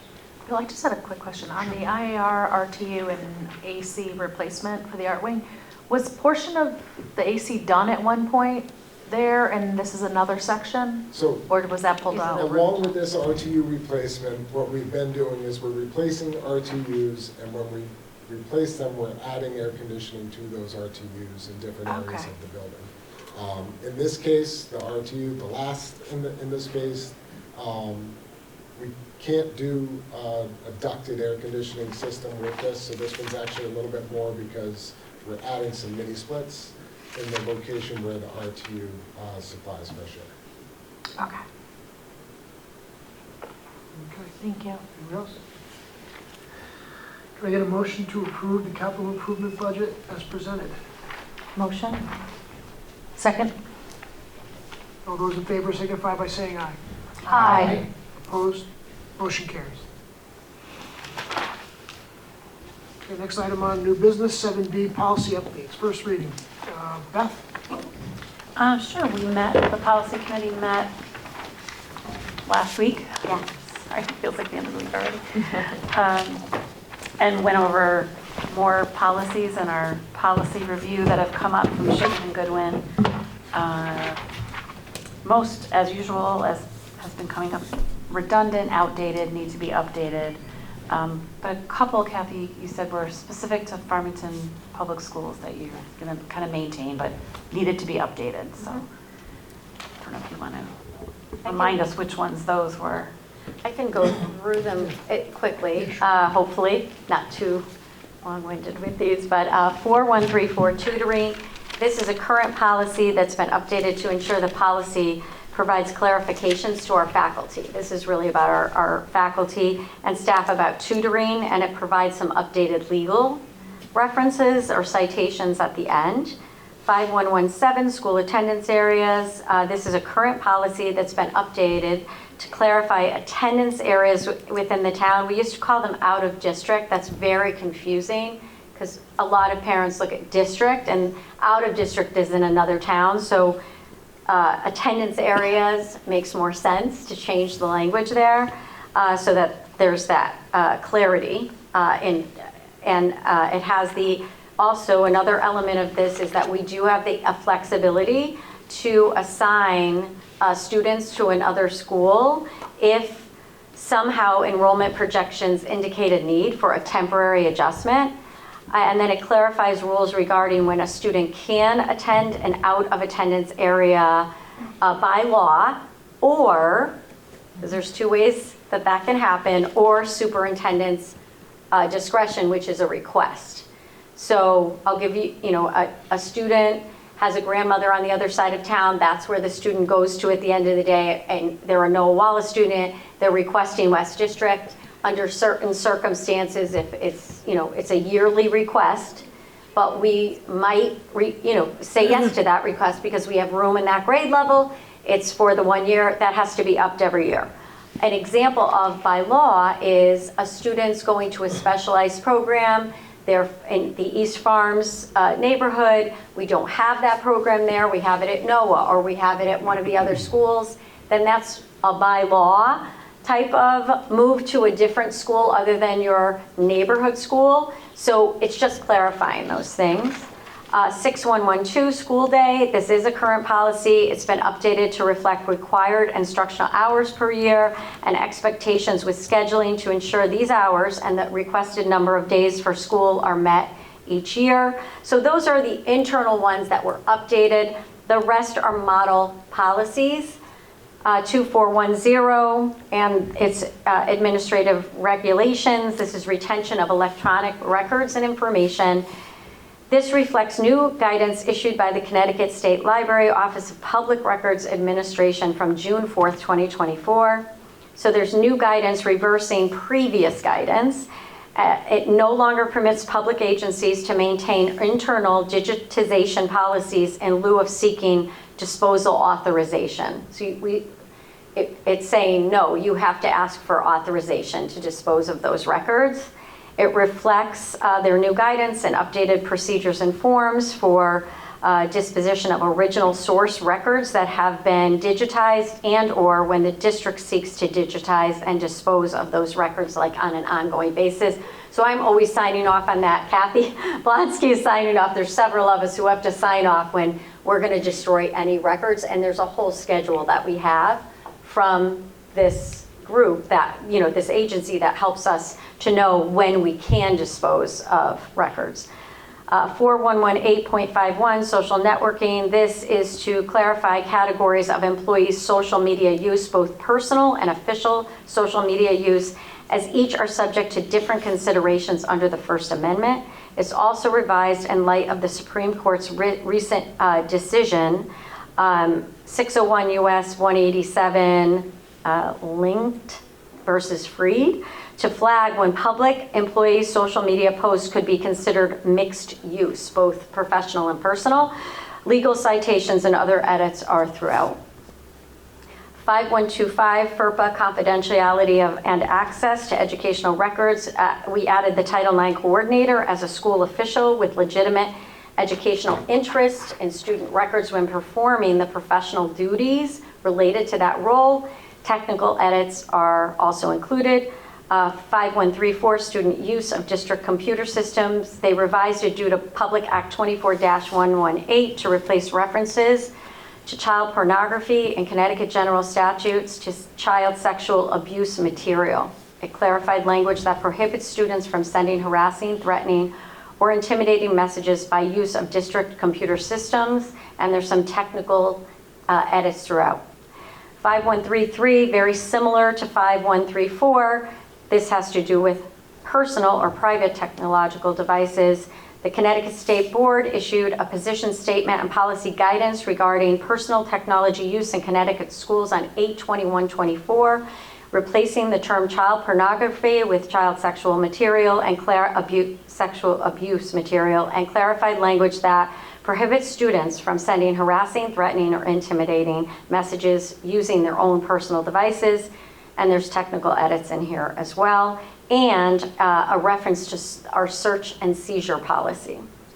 6146.11, weighted grading and calculation of grade point averages. Public Act 24-27 makes changes to the requirements for the Connecticut automatic admissions program, or the CAP. The Act now establishes that a student's unweighted grade point average is a determining factor for eligibility for the CAAP, not class rank percentile. And then we can, those are the new policies We'll cover for that, right. first reading. Any questions about those policies? Angela? The last one, Kathy, the 6146.11, I was just reading through it. So is that, you got rid of class rank percentile, is that only in relation to the CAP component Yes, of it? So yes. it wasn't like we're getting No, rid we- of class rank or right, anything right, like that? right. Okay. I mean, we don't, I'm going to say we don't utilize that, but a parent can ask if they ask for it by law, right? Yeah. Okay. I thought you were doing this, so I was like, okay, I wanted to be clear. Well said, Monica. And that's just for the CAP program though, again, like Yes. just that qualification Yes. for the CAP program? Okay, thank you. Any other questions? All right, can I get a motion to approve the policies listed below for first reading as presented? 4134 tutoring, 5117 school attendance areas, 6112 school day, 241 and 241A retention of electronic records and information, 4118.51 social networking, 5125 FERPA confidentiality and access to education records, 5134 student use of district's computer system, 5133 use of private technological devices by students, and 6146.11 weighted grading and calculation of grade point averages. Motion? Second? All those in favor signify by saying aye. Aye. Opposed? Motion carries. Okay. Now some repeals. Okay, so the first one is 5123, placement, promotion, acceleration, retention. It's redundant. The administrative regs were already moved to policy 6205, promotion and retention, where they really belonged. It's more appropriate to put that there. So that's why this one is being repealed. 6116, equal educational opportunity. It's an interesting title for this particular policy, but it's redundant with several, well, basically, it's quite old in the wording and terminology, but the policy mainly describes choice programming as a means of reducing racial, ethnic, and economic isolation. That is, part of state law. I think it's general statute, Connecticut General Statute 10-226H highlights the district's expectations related to reducing racial, ethnic, and economic isolation. You also review as a board the profile and performance reports each year per state statute, which includes the description of how our district works on reducing racial, ethnic, and economic isolation. So again, a policy, there are times where there's things in law that, they're in law, we don't really have to have a policy related to it, and things can change over time too. So having this would mean really paying attention and updating it, and at this point there's no model policy for this and it isn't required. 6124 student publications, this policy is not required or recommended, so they're recommending for repeal, and often this type of situation is articulated within our school handbooks, and so again, which can change. And so we don't want to have a policy that stays there for a long period of time and not as, and knowing that our schools make modifications year to year with, the handbooks and things like that, it's better to repeal this particular policy so that it's current in our handbooks and not saying something different in our policies. Okay, questions? So what would that be, because Kathy, I like to just understand like what it's redundant to or like where it's covered. So when you're saying it's in the student handbook, so, because it mentions, this last one was a little confusing to me when I even read it. So I was like, trying to understand it. Is there a component in each school's handbook that talks about like First Amendment publications and things? Like what would be the redundancy? I would say that it's like, academic integrity, and also it would be something where, we would be clear about what goes in a student publication and what doesn't. So for instance, there's not many examples at the elementary level where students are doing student publications in a very independent way. But as you go up through the grades, and especially at FHS, we do have The Voice, which is a student publication, but there are advisors that monitor it and would be ensuring that, the articles put in there are accurate and reflect, not reflect something that would be inaccurate or create a disruption in the school. So we talk a lot about even student speeches and things like that at school events. Those are read through, the feedback is given. It's not that you can say and do anything you want. It's more limited within the school setting because you can impact others. And we want to make sure everything does reflect our policies and also the expectations within our handbooks. I'm pretty sure the Supreme Court has said there's no unfettered, unrestricted First Amendment right as free speech in schools. And I think that kind of just reflects this. We're reflecting. Just one, and just because I know in the policy committee we talked about this, the fact that the 6116, the optics, right? Like just being very clear that Farmington does participate in the school choice, right? We're a founding district. Exactly. Yeah, so exactly. So that's one. Just being very clear on the record that we're not eliminating equitable, educational, and be focusing on racial and ethnic disparities across our system and our district and so forth. So just because the name of that particular policy and that we're repealing it, just would never, Farmington is in the news because we don't adhere to these policies anymore, but just being very clear that that is not what this is, and so we do follow the regulations or the state law around that. And then as you said about the student profile and where we review, and that's also state law to submit on a regular basis. Stuff. Yeah. Anybody else? Okay, can I get a motion to repeal the policies listed below for a first reading? 5123, placement, promotions, acceleration, retention. 6116, equal educational opportunity. 6124, student publications. Motion? Second. All those in favor signify by saying aye. Aye. Opposed, motion carries. Next item up is the discussion of the school resource officer report. We'll skip that to item 9, and we'll go to item 8, consideration of assistant superintendent's finance and operations report. Yeah, this is it's always fun now because I'm in so many different spreadsheets trying to find the right one going in. The November, sometimes I think the budget impact one, I try to find something exciting to share and there, but I think the November financial one is a little bit of the kind of the wash, rinse, repeat right here. You're going to see that our teacher salaries, doing well, and then most of the line items that are there are related to special services. However, having said that, I don't want to put this on Wendy because I love Wendy over there. Kudos to Wendy because she's, as much as she's done a phenomenal job there, one of the things she's also done is through working with excess costs grant, which is where the state gives us a percentage back of money of any cost that goes 4.5 times, I believe, regular tuition for students per pupil expenditure, that would go there. And so Wendy, through just expertise and knowledge, has found some efficiencies, found some areas that do. So Farmington should be expecting to get a higher excess cost grant than we typically get in year to year. And so a lot of that, the extra money that we're getting through, really give Wendy a lot of credit for, will help offset some of those higher expenses. And part of it is the higher expenses. And are the higher expenses, yes. Definitely, Wendy's just phenomenal addition to our team and comes with such great experience. So yes, she walked into a situation where higher costs than we anticipated. We create our budget on a particular day at a particular time, and then life happens. Life happens, and students move into our district, or with already IEPs in place that might have an outplacement, might have a variety of services that we did not budget for. And so this is a situation this year that we are over budget in several lines having to do with special services.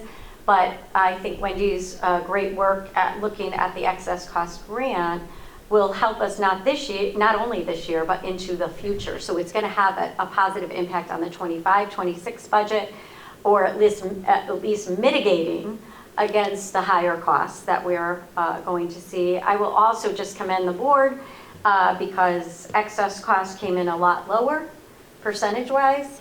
For many, many districts, we budgeted at around 60%, and it came in at 59%. So we're not facing, which some districts are facing, which is a $400,000, $500,000 or more deficit in their budget this year, Mid-year.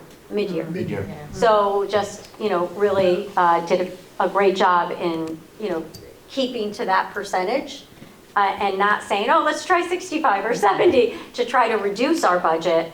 Last year, even more so, and thank goodness, because now, it's coming in a lot lower than anticipated for districts. It's kind of like what we were talking about with some of these HVAC grants. There was a ceiling on it.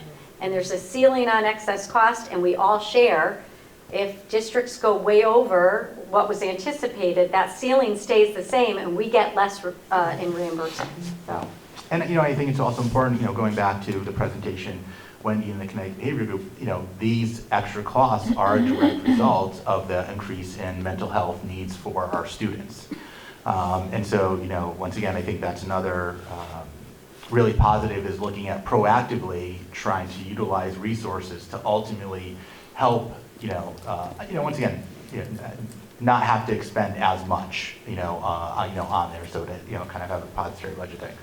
Having said that, overall, we're looking good. We're looking, we should be barring, once again, life happens, but right now we're on pace to finish off very well. Any questions? I did. Nadine? So just looking at the transportation line, it's showing a negative 121,000. Yeah, that's mostly, once again, connected to specialized transportation, outplacements, mostly, actually, if you broke it down, our regular transportation actually, I believe, is running, if not close to even, pretty much, maybe even a little bit in the black. And then if you add what we're saving, because we have less bus runs this year for regular ed, well, then we're saving in gas, also, kind of helps out. So, so that the negative transportation, once again, is connected. But once again, that will get offset because some of that, the specialized transportation will qualify for excess costs through an excess cost grant, and so some of that money will be coming back in to supplement that, that deficit area. And that's where you're saying like projected revenues applied? Yes. Some other spot? Yes. Okay. Cool, thank you. No questions? All right. Can I get a motion to approve the November 2024 financial statement report as presented? Motion? Second? All those in favor signify by saying aye. Aye. Motion carries. All right, it's item 9, executive session. We're going to be discussing the school resource officer report, which would result in this, because it would result in the disclosure of public records or information contained, we have to go to executive session. So I need a motion to move to executive session at 8:49 p.m. for the purpose of discussion of the school resource officer report, which would result in the disclosure of public records or the information contained therein described in subsection B of section 1-210, student records, and that attendance at the executive session shall be limited to members of the board, the superintendent of schools, and the assistant superintendents. Motion? Second? All those in favor signify by saying aye. Aye. Opposed? We're in executive session. All right, can I get a motion to return to public session at 9:04 p.m.? Motion? Second? All those in favor signify by saying aye. Aye. Opposed? We're back in. Okay, and then on to item 10, report of committee chairs, personnel negotiation. Nothing to report. Policy, Beth? We just Right. approved a lot. I do want to take a minute, since I have the floor, if you don't mind, just to thank everyone, all the board members, for their support, and as we progress through this policy review process, it's been going on for quite some time, and I think the payoff will be future boards will thank us because we'll have a much more efficient policy, and just going through that, it's been a lot, but I think it's worth the work. Well, thank you to the policy committee for doing that work. Having done that work for a couple of years, I know how challenging it can be. Curriculum. We have a meeting on the 27th. Before our meeting. Before. And then communications. So we met in December before the holidays to discuss content for the winter newsletter, and as far as I know, that's still in progress, but will be coming out soon. February? Yeah, February. Item 11, report of committee liaisons. Correct. No report. Extended learning, Sylvie. Nothing to report. Superintendent's Interscholastic Athletics Advisory Committee. I'll report because I covered for Andrea. We met in December. It was an excellent meeting. Matt Mataroi did a phenomenal job with the presentation, and I would ask perhaps you could share the slide. Yeah, I think I may, did I? Was it Well, it's in the news, but I will make sure It's you on- get it, but it, On the athletics page. It's on the Oh, athletics on the page. athletics Okay, all right, fair enough. But yeah, if you get a minute, look at it. It's a great presentation, a phenomenal first half of the year for all of our fall sports, obviously highlighted by 2 state championships with volleyball, women's volleyball, and boys soccer. Farmington Public School Foundation, James. Yeah, just a quick update. The Trivia Bee is scheduled for Friday, February 28th. I expect this board to be well represented at the Trivia Bee. Friendly competition, certainly we can do that. And then their next board meeting is on the 21st, but the group has been meeting almost weekly at this point to plan and prepare for the Trivia Bee. So we're expecting another great event, and looking forward to seeing you all there. Health and Wellness, Angela. No updates. I think our next meeting is next month. Okay. Cafeteria Advisory, Nadine. Yes, we met this evening, and Carrie had done a great job kind of giving an update on where we were from, the food menus that they've been collaborating across the schools, introducing a lot of different ethnicities across the schools versus just focused, at the high school. So it was really nice to see what they're planning. They're getting down into elementary level. Also a question came up around like the snacks, the healthy snacks, and while they're regulated, maybe taking a look at the list and, maybe taking the Cheetos off the list, I don't know, or ice cream, but but I think it was great. The elementary, elementary principals, wanted to kind of have that discussion and maybe take a look at that, and Dan was there. So it was a really great presentation. Cool. Town BOE Green Efforts, Marty. April 26th is the town-wide cleanup. There'll be stuff coming out in the town newsletter about it. And our next meeting's on February 4th. Thank you. Community Council for Equity and Inclusion, Erica. Yep, we have a meeting this Wednesday in person at IDOT. It's on my calendar. I'm going to do my best to be there. If I had something come up that might kind of screw that up, but my plan is to be there. Okay. FHS Building Committee, Beth. Yes, so the committee last met on December 18th, and just some updates. The gym floor at the high school was refinished. You may have heard that there were some problems with that. It was under warranty, but that work's complete. Student parking lots have been turned over to the school, and you probably noticed the signage, so the wayfaring signs on the campus, on the site, have been installed. That was in December also. So that was busy. And the central office field house renovation is moving along on schedule, and the superintendent included an update on that for the board in the weekend update, including some photos. And the estimated completion is late April, May, and tennis court work was on pause now for winter and will resume in the spring. And the committee meets tomorrow. Any update on when they're going to put the plaque in? No, I haven't heard. That hasn't been discussed. But we have a meeting Wednesday. Okay, Yeah. just curious about that. Okay, Noah Wallace Fund, Nadine, Beth, whoever wants to do it, Marty, Andrea? There's no update, but we usually have an April meeting. That would be Veronica to let us know. Yes. I know, it's on my list. It should be on the liaison list. it's always been there. Is there, but it only meets At least once a year. once a year. Once a year. Once a year. To review the grant It provides application. grants. I would to just the make it, I would schools. make it an agenda item the night, or at the first meeting after it meets, right? I mean, Oh, why have it every, like a. why have this, in every- time? there's Yeah, no not- update until you Right. meet. So I Right. would suggest we We all want remove that. that, I'm fine with that that. item J, and just have it as an agenda item Right, after so the remember to committee put it on the meets. agenda when we have the Right. update, yeah. Precisely. And that always is an agenda item anyway, because we always present what the.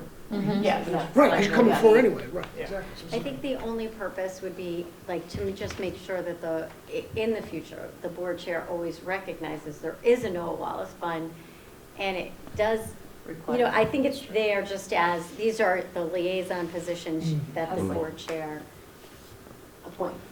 But I'm fine taking it off the agenda, and we'll just, remember that that's one of the other. Well, it'd be included in the minutes of the year, of the for first sure. meeting when the liaisons are Yep. appointed, so I think.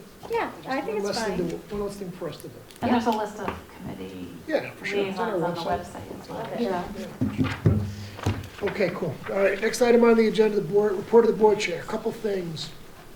As relates to the trivia bee, Tony Shockley posted on Facebook an invitation for Joe Capitaferro and I to get together and decide whether we should have competing teams between the Board of Ed and the Town Council. Okay. So now there are 9 of us, there's only 6, 7 of them.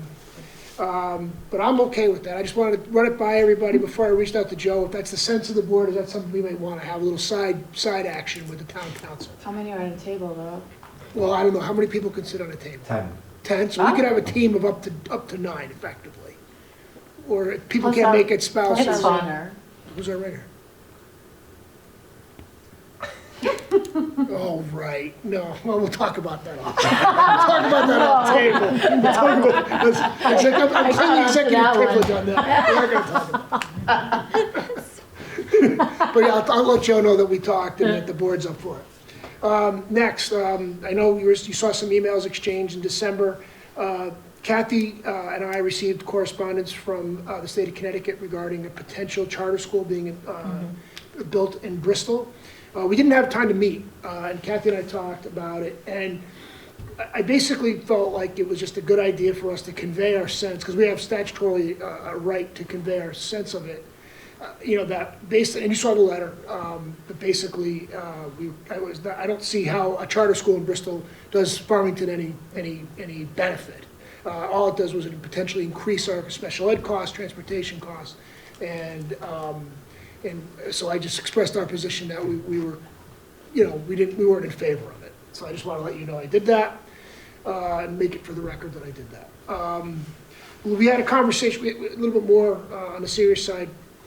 We had several discussions in November regarding policy as relates to Title IX and how, gender was going to be treated under certain policies under federal law, and basically under a rule that had been passed by the Federal Department of Education under the Biden administration. The federal court in Kentucky last week ruled that the Biden's rule is unconstitutional or was overly broad or not consistent with federal law. So that rule has been abrogated. That rule does not apply anymore, and it does apply to all 50 states, and it doesn't single out districts versus one or the other. It's a blanket rule. Kathy and I have talked about it because we understand how important it is to members of the board, and we have reached out to Shipman and Goodwin's going to come up with some advice on how to handle it, because Connecticut law still applies. So we have to navigate that piece of it as well, because even though the federal rule may not apply, we still have state law to deal with. So I just want to say more to come on that. We're aware of it, and we'll have some updates as the rest of the year progresses, but I wanted you all to be aware that we were aware of it. That being said, our next meeting is the 27th, and then we'll spend a weekend together in early February. Unfortunately, it's not going to be at a ski resort. It's going to be here. Thank you all for your participation and attention tonight, and can I get a motion to adjourn? Motion? Second. We're adjourned.